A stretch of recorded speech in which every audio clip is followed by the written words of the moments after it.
You don't need to work in a Paris fashion house to sew couture at home. In this video, I'm going to be walking you through 3 beginner-friendly couture sewing techniques that will take your garments from home sewn to high-end, and anybody can do them. Now, why ditch the overlocker and the machine finished hem for couture?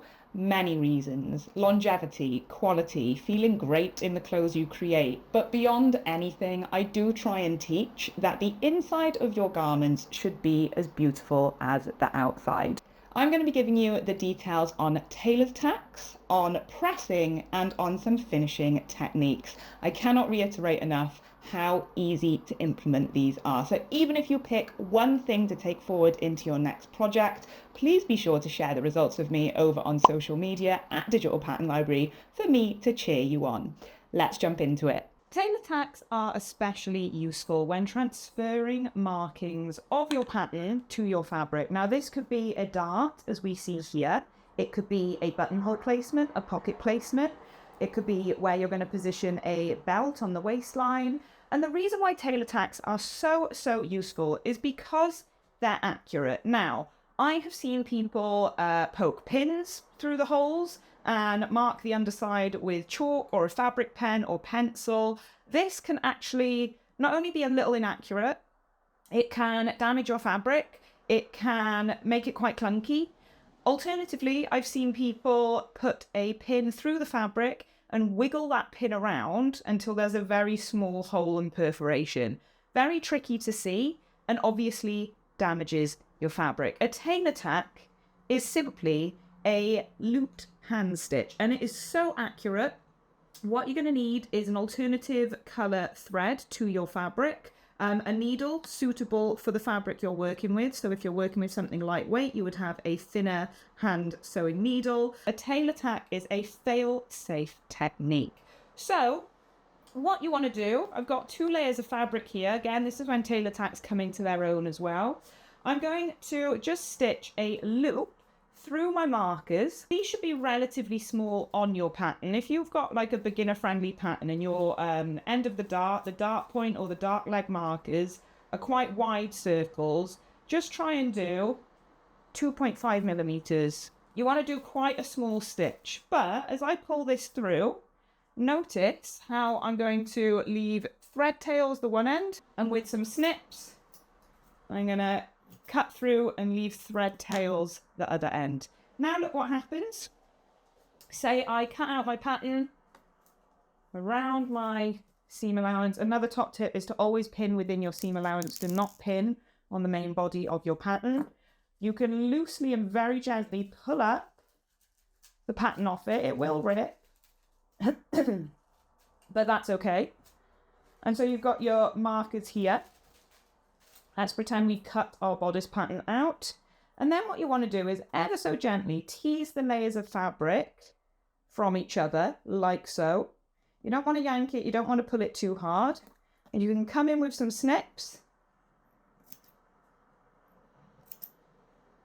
And here you have your tailor's tack, marking the opening of that dart with accuracy. This is going to be symmetrical on both pattern pieces. Right. Let's talk pressing, and I mean proper pressing. This is literally, as I was taught from a very early phase in my creative career, this can hide a multitude of sins. And I'm not talking about whipping it over a seam. I'm talking about the details that can genuinely transform your garment. So let's just define what pressing is. It's not ironing. Now, many home sewers, myself included, there is time for ironing, my friend. Iron. This is putting your iron back and forth, smoothing over the fabric. What that can actually do in some instances is distort your fabric. It can stretch it out of shape, it can warp it. So, get into the habit of pressing. This is when you're putting weight on your iron and you are pushing it down and you are lifting it off. I press especially when I am, for argument's sake, fusing iron-on interfacing, because when you are pushing that glue around, that between 2 layers of fabric is going to shift quite a lot. And so pressing with pressure, lifting, moving to another area and pressing down again, give it a go. Just let me know how that transforms your sewing project. isn't a easy beginner-friendly tip enough, then I want you to introduce yourself to a pressing cloth. Now, this can be something as simple as a square bit of calico, or you can also have a little look at muslins with a translucency to them, or organza. Now you can cut this to be as big or as small as you like. You can have several floating around your studio, but this is going to protect your projects from the iron causing shine, from the iron clearly damaging anything, and it will allow you to test your iron settings so that when you are working with a variety of fabrics, you can do so with confidence. Rule number 3, press as you go. If you do not get into this habit, then I don't know if we can be friends. I'm joking. If you are somebody who, sews up a shoulder and a side seam and you press 2 at once at the iron, I love you for being efficient with your creative process, but I don't want anybody out there sewing up your seams and intercrossing them, is that even a word? Interjecting them, crossing them over without pressing them first. This will absolutely transform the final look and finish of your garment. Press 1 seam at a time. And if you thought we were done there for pressing, my friend, no. If 3 rules wasn't enough, let me share my 3 favourite hacks with you. The first is using a sleeve roll or a tailor's ham, and this is going to really help you press curved seams without causing creases. You can make these yourself, you can buy them for cheap, or if you really want to be a sustainable sewist and it might be something you are starting to explore, it can be an expensive hobby, then roll up a tea towel and you can use that as a sleeve roll as well. Really good hack, and it prevents the seam from creating a ridge on the right side. Pure magic. My next favourite hack is this little guy, a wooden clapper. So as you are pressing your seams, this naturally applies heat, and just like, I try and use the metaphor when you curl your hair and you have to let the curl set by cooling it down, this is what this bad boy does. And so you can just hold that over your pressed seam and it will set it in place. Really simple. You might think, what on earth has a lump of wood got to do with this? But again, give it a go, see how it transforms the final finish of your seams. I personally like to press my seams from the inside first before flipping my work to the outside, and that is definitely when I would use a pressing cloth, and pressing it from the outside as well. So sew your seams 1 at a time, press it from the inside, flip it to the outside and press it again, using a wooden clapper to set it in place. My final hack is to equip yourself with a bit of manila card and cut varying depths to have in your studio stash. Now this is the same kind of material that you would have pattern blocks on for durability, but this here is 4 centimeters deep. You might do something that is 2.5 centimeters deep or an inch, whatever that is for you, wherever you are in the world. When you come to hem your garments, an alternative approach is obviously to fold it up and with a tape measure across like so, and ensure that that is even. Obviously a little bit time consuming. If you have these bits of manila card in your stash, what you can do is you can line it up, and this obviously works on a straight hem only. You can cut out curved templates for a curved hem, but in the nature of this being a beginner friendly video, that can be saved for another day.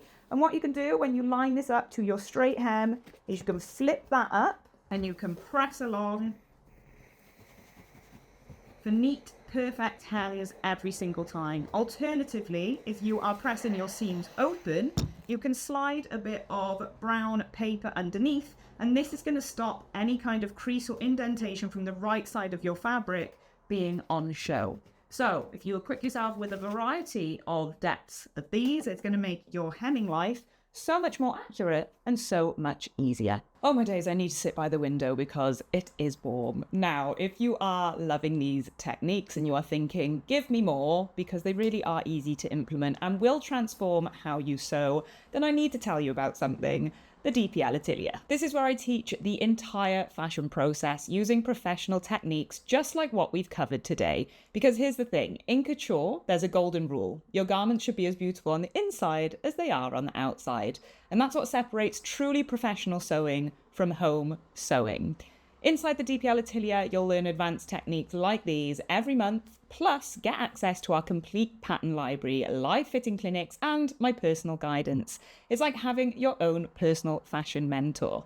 If you're ready to take your sewing from hobby to truly professional level, click the link in the description to learn more. I'd love to welcome you into our community of makers who are serious about creating beautiful, professional quality garments. Right, let's dive in to our final technique, and don't hate me for it because hand finishing really will give that touch of elegance and luxury. Finally, let's talk about hand sewing, the heart of couture construction. Now, I'm not saying you need to hand sew entire garments. I've been telling you to press for the last few minutes while I've clearly been ironing away like the rest of us. Look, we all know that these terms are pretty much interchangeable in real life, but the point is to try these techniques and see what works for your creative process. Some days you'll have time for proper pressing, other days you'll iron and move on, and that is perfectly fine. But when it comes to these hand sewing techniques, they really will add that luxury finish to key areas of your makes. And honestly, they're quite therapeutic once you get into the rhythm. Today, I'm going to show you 2 essential hand stitches that every serious sewer should master. And if you want the full detailed tutorials for these, I've got comprehensive lessons inside the DPatilia. First up, the slip stitch. This is your go-to for invisible hems and attaching linings. Watch how I'm working here. I'm catching just 1 or 2 threads of the main fabric and then sliding the needle through the fold of the hem. Can you see how the stitches are practically invisible from the right side? This is what makes expensive garments look so clean and professional. The key is keeping your stitches small and your thread tension relaxed. You want the fabric to lie naturally, not pull or pucker. Now the prick stitch. This is a couture favourite for inserting zippers and creating strong, nearly invisible seams. It's called a prick stitch because you're literally just pricking through the fabric. I'm taking tiny stitches forward, then bringing my needle back to just behind where the last stitch ended. From the right side, you can barely see these stitches. They look like tiny dots. But from the wrong side, you can see they create a strong, continuous line of stitching. The technique is absolutely beautiful for hand-picked zippers. It gives you that luxury finish you see in high-end garments. Now, these were both demonstrated using contrast colour thread, but of course, you would match the colour to your fabric. A few professional tips for hand sewing.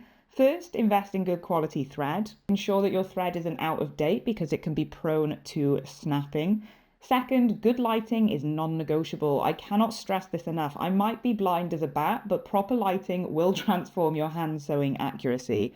Daylight is preferred, but just get a really good quality light to help you with your hand sewing. And finally, do not rush these techniques. The beauty of hand sewing is in the precision and care that you put into each stitch. And now what I've shown you here are the basics to get you started, but inside the Atelier I have complete step-by-step tutorials for both the slip stitch and the prick stitch. You can watch these videos in their full capacity under the Construct module. And there you have it. We've covered 3 couture techniques: Tailor Tacks for perfect markings that won't rub off, proper pressing techniques for a professional finish, say that 5 times fast, and hand finishing techniques for a luxury result. The beautiful thing about these techniques is that they're really not difficult, but they can yield big professional results. So now you know the secrets. What technique are you most excited to try? Let me know in the comments down below. And of course, like and subscribe for more tips like this as I take you along on the journey to building your dream wardrobe.